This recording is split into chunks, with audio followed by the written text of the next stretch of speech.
രണ്ടാമത് മനുഷ്യനെ നശിപ്പിക്കുന്ന കാര്യം പറഞ്ഞപ്പോ അവൻ പിന്തുടരപ്പെടുന്ന ഇച്ഛക്കനുസരിച്ച് നമ്മൾ പിന്തുടർന്ന് ജീവിച്ചാൽ തകർന്നു പോകും. നമ്മുടെ ഇച്ഛ പോലെയല്ലല്ലോ നമ്മൾ പോകേണ്ടത്. എങ്ങനെയാണോ വിശുദ്ധ ഇസ്ലാം വരച്ചു കാണിക്കുന്നത് അങ്ങനെയാ പോകേണ്ടത്. നമ്മുടെ താല്പര്യം പോലെ ആഗ്രഹം പോലെ നമ്മൾ പോയാൽ നമ്മൾ പെട്ടുപോകും. കാരണം ആഗ്രഹം പറയുന്നത് പല രൂപത്തിലാകും.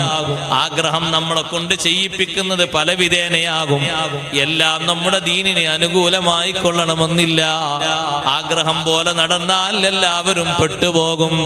പിന്തുടരപ്പെടുന്ന തടീച്ച വേണ്ട. നിന്റെ തടീച്ചയും നമ്മുടെ തടീച്ചയും മുഴുവനും നബി സല്ലല്ലാഹു അലൈഹി വസല്ലം തങ്ങളുടെ പാതയിലേക്ക് നമ്മൾ കൊണ്ടുപോകണം. എന്നിട്ട് അത് നമ്മുടെ ആഗ്രഹങ്ങളാക്കി മാറ്റണം.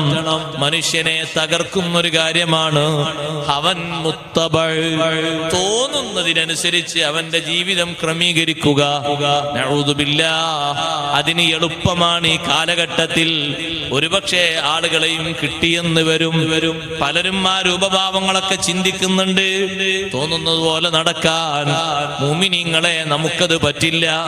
തോന്നുന്നത് പോലെ ജീവിക്കേണ്ട ആളുകളല്ല നമ്മള്. നമുക്ക് അടിസ്ഥാനം അല്ലാഹുവും അല്ലാഹുവിന്റെ റസൂലും നിർദ്ദേശിച്ചു നൽകിയിട്ടുണ്ട്. അതുകൊണ്ട് ആ ഹവക്ക് പിൻപറ്റി നമ്മൾ മുന്നോട്ട് പോയാൽ വിജയിക്കാൻ കഴിയില്ല. നേർക്ക് നേരെ ചിന്തിച്ച് മുന്നോട്ട് പോയാലോ രക്ഷപ്പെടാനുള്ള നല്ല വഴികൾ നമ്മുടെ മുന്നിലുണ്ട്. ആഗ്രഹം തോന്നിപ്പിക്കും പലതും. പക്ഷെ അതിന് വഴിപ്പെട്ടു പോയാൽ കുടുങ്ങും.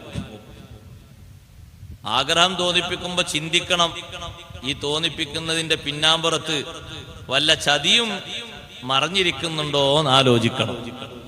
അങ്ങനെ ആലോചിക്കുമ്പോ ഒരു പക്ഷേ പിടുത്തം കിട്ടും. ഈ ആഗ്രഹത്തിലൂടെ ഞാൻ പോയാൽ ഞാൻ കുടുങ്ങും, എന്നാ പിന്നെ എനിക്കത് വേണ്ട, ഞാനത് സ്വീകരിക്കില്ല എന്ന് ശപഥം ചെയ്ത് മുന്നോട്ട് നീങ്ങുക. പകരം ഇത്തിബാഉൻ നബി സല്ലല്ലാഹു അലൈഹി വസല്ലം, നബി സല്ലല്ലാഹു അലൈഹി വസല്ലം നിങ്ങളുടെ മാതൃക സ്വീകരിക്കുക. അങ്ങനെയാ വേണ്ടത്.